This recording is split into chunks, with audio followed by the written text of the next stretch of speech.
कैसा हो अगर हम लोगों के मन को पढ़ सके, बिना एक शब्द कहे उनके असली इरादे जान पाएं। नहीं नहीं, ये कोई जादू नहीं है। ये उस भाषा को समझने की ताकत है जिसे हम सब बोलते हैं, पर जिसे पढ़ना बहुत कम लोग जानते हैं, बॉडी लैंग्वेज। और यकीन मानिए, ये हमारे बोले गए शब्दों से कहीं ज्यादा पावरफुल हो सकती है। हम सबको कभी ना कभी अंदर से एक आवाज आती है ना, एक गट फीलिंग कि सामने वाला जो कह रहा है वो असल में महसूस नहीं कर रहा। ऐसा क्यों होता है? क्योंकि असली जवाब हमारे कानों में नहीं, हमारी आंखों में छिपा है। देखिए, मनोवैज्ञानिक प्रोफेसर एल्बर्ट मेहरेबियन की एक कमाल की रिसर्च बताती है कि जब हम अपनी फीलिंग्स शेयर करते हैं तो हमारे शब्दों की कीमत सिर्फ 7% होती है। बस 7%। 38% हमारी आवाज के लहजे यानी टोन से आता है, और एक विशाल 55%, जी हां, आधे से भी ज्यादा, हमारी बॉडी लैंग्वेज से। इसका सीधा सा मतलब है कि जो हम देख रहे हैं वो उससे कहीं ज्यादा जरूरी है जो हम सुन रहे हैं। तो इसका मतलब ये हुआ कि चाहे हम किसी बोर्ड रूम में हों, किसी डेट पर हों या बस दुकान पर लाइन में खड़े हों, हमारे चारों ओर एक लगातार खामोश बातचीत चल रही है। आज की इस चर्चा में हम इसी छिपी हुई भाषा को समझने की रूल बुक खोलने वाले हैं। ठीक है, तो चलिए अब इसमें गहराई से उतरते हैं। किसी के हाव भाव का मतलब निकालने से पहले कुछ बेसिक रूल समझना बहुत जरूरी है। ये 3 सुनहरे नियम किसी भी गलतफहमी से बचने के लिए समझिए कि फाउंडेशन है। ये 3 नियम आपकी नींव हैं। पहला, हमेशा इशारों को ग्रुप्स में पढ़ें। सिर्फ इसलिए कि किसी ने अपनी बाहें बांध रखी हैं, इसका मतलब ये नहीं कि वो बात नहीं करना चाहते। हो सकता है उन्हें बस ठंड लग रही हो। दूसरा, कंग्रुएंस यानी कि तालमेल देखिए। क्या उनके शब्द उनकी बॉडी लैंग्वेज से मेल खा रहे हैं? अगर नहीं, तो हमेशा शरीर पर यकीन करें। और तीसरा, हमेशा कॉन्टेक्स्ट यानी संदर्भ पर गौर करें। किसी की शव यात्रा में बाहें बांधना एक पोकर गेम में बाहें बांधने से बहुत अलग है ना? और यहीं पर तालमेल का नियम सबसे जरूरी हो जाता है। जरा सोचिए, एक नेता मंच पर अपनी बाहों को कसकर बांधकर कहता है, मैं नए आइडियाज के लिए पूरी तरह से ओपन हूं। क्या इस पर यकीन होगा? बिल्कुल नहीं।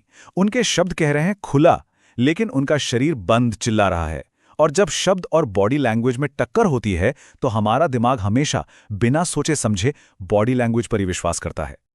तो ये तो हुए बुनियादी नियम, लेकिन एक बहुत बड़ी बात याद रखनी है। बॉडी लैंग्वेज कोई यूनिवर्सल भाषा नहीं है। जो इशारा एक जगह बिल्कुल नॉर्मल है, हो सकता है दूसरी जगह उसका मतलब बहुत अपमानजनक हो। चलिए, एक बहुत ही कॉमन इशारा लेते हैं, ये ओके वाला। अमेरिका में इसका मतलब है सब ठीक है, लेकिन यही इशारा फ्रांस में जीरो या बेकार का मतलब देता है, और जापान में ये पैसे का सिंबल है। सोचिए, एक ही इशारा, कितने अलग अलग मतलब। और ये हर जगह इस्तेमाल होने वाला थम्स अप, यूके या ऑस्ट्रेलिया में ये ठीक है, लेकिन ग्रीस में ऐसा करने से बहुत बड़ी मुसीबत हो सकती है। वहाँ ये एक गंभीर गाली है। और इटली में हो सकता है आप बस एक कॉफ़ी ऑर्डर कर रहे हों, क्योंकि वहाँ ये नंबर 1 का प्रतीक है। ये इस बात की एक ज़बरदस्त याद दिलाता है कि कॉन्टेक्स्ट ही सब कुछ है। चलिए, अब थ्योरी बहुत हो गई, इन नियमों को असल दुनिया में लागू करके देखते हैं। हमारी पहली केस स्टडी है पर्सनल स्पेस की, वो अदृश्य बुलबुला जो हम सब अपने चारों ओर लेकर चलते हैं। इस कमाल की स्टडी का एक नाम भी है, प्रॉक्सेमिक्स, जिसे मानव विज्ञानी एडवर्ड टी हॉल ने पॉपुलर किया था। ये समझना कि ये बुलबुला कितना बड़ा है और जब कोई इसमें घुसता है तो हम कैसा रिएक्शन देते हैं, ये रिश्तों और सामाजिक नियमों को समझने की चाबी है। तो हॉल ने इस स्पेस को 4 अलग अलग जोन में बांटा है। सबसे पहला है इंटीमेट जोन, जो करीब 18 इंच तक होता है। ये सिर्फ आपके सबसे करीबी लोगों के लिए है। फिर आता है पर्सनल जोन, 4 फीट तक, जहां दोस्त और सहकर्मी रहते हैं। इसके बाद है सोशल जोन, 12 फीट तक, जो अजनबियों के लिए है, जैसे कोई दुकानदार। और आखिर में है पब्लिक जोन, जो इससे भी आगे है, जहां आप एक ग्रुप से बात कर रहे होते हैं। कभी सोचा है कि जब हम एक खचाखच भरी लिफ्ट में होते हैं तो क्या होता है? एक अजनबी हमारे इंटीमेट जोन में घुस आता है तो हम क्या करते हैं? हम नजरें झुका लेते हैं, अपना फोन देखने लगते हैं, कुछ भी करते हैं, बस आंखें मिलाने से बचते हैं। हम अनजाने में उन्हें एक नॉन पर्सन मान लेते हैं ताकि उस अजीब सी बेचैनी से बच सकें। यही है प्रॉक्सिमिक्स असल जिंदगी में। चलिए, अब दूसरी केस स्टडी पर चलते हैं और देखते हैं कि कैसे हमारे हाथ, खासकर हमारी हथेलियां, पावर और इरादे को जाहिर करती हैं। कभी सोचा है कि अदालत में गवाही देते समय लोग अपनी खोली हथेली क्यों उठाते हैं? ये एक बहुत गहरा, सदियों पुराना संकेत है। बहुत पुराने समय से एक खुली हथेली सच्चाई, ईमानदारी और भरोसे का प्रतीक रही है। ये बिना शब्दों के कहती है, देखो, मैंने कोई हथियार नहीं छिपाया है, मुझ पर भरोसा किया जा सकता है। अब देखिए, ये कितना छोटा सा लेकिन कितना पावरफुल है। अगर मैं हथेली ऊपर करके कहता हूं, क्या आप वो रिपोर्ट मेरी मेज पर रख सकते हैं, तो ये एक रिक्वेस्ट है। लेकिन अगर मैं वही शब्द बोलूं पर अपनी हथेली नीचे की ओर कर दूं, तो ये अचानक एक ऑर्डर बन जाता है। शब्द वही, इंसान वही, लेकिन बस हाथ का एक छोटा सा घुमाव पूरे पावर डायनेमिक को बदल देता है।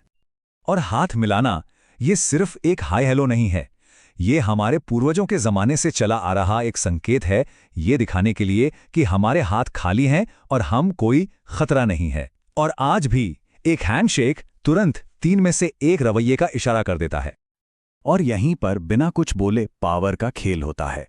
जब कोई अपनी हथेली नीचे की ओर करके हाथ मिलाता है, तो वो एक सबकॉन्शियस सिग्नल भेज रहा है कि वो कंट्रोल लेना चाहता है। यह है डोमिनेंट हैंडशेक। और इसके उलट, जब आप अपनी हथेली ऊपर की ओर करके हाथ मिलाते हैं, तो आप ये दिखा रहे होते हैं कि आप कंट्रोल उन्हें सौंप रहे हैं। तो क्या करें जब कोई आप पर हावी होने के लिए हथेली नीचे करके जोरदार हैंडशेक करे? यहां एक शानदार छोटी सी ट्रिक है। हाथ मिलाने के लिए अपने दाहिने पैर से आगे बढ़ने के बजाय अपने बाएं पैर से आगे बढ़ें। यह छोटा सा कदम आपके शरीर को उनकी बाईं ओर ले आता है, उनके पर्सनल स्पेस में हल्का सा घुसकर हैंडशेक को एक सीधी बराबर की पोजीशन में आने पर मजबूर कर देता है। बिना एक शब्द कहे आपने पावर बैलेंस को न्यूट्रल कर दिया। तो हमने बॉडी लैंग्वेज के कुछ बुनियादी नियम, कल्चरल फर्क और कुछ रियल लाइफ उदाहरण देखे। अब सवाल ये है कि इस सब जानकारी का करना क्या है? तो निचोड़ क्या है? देखिए, इसका मकसद किसी का मन पढ़ना नहीं है।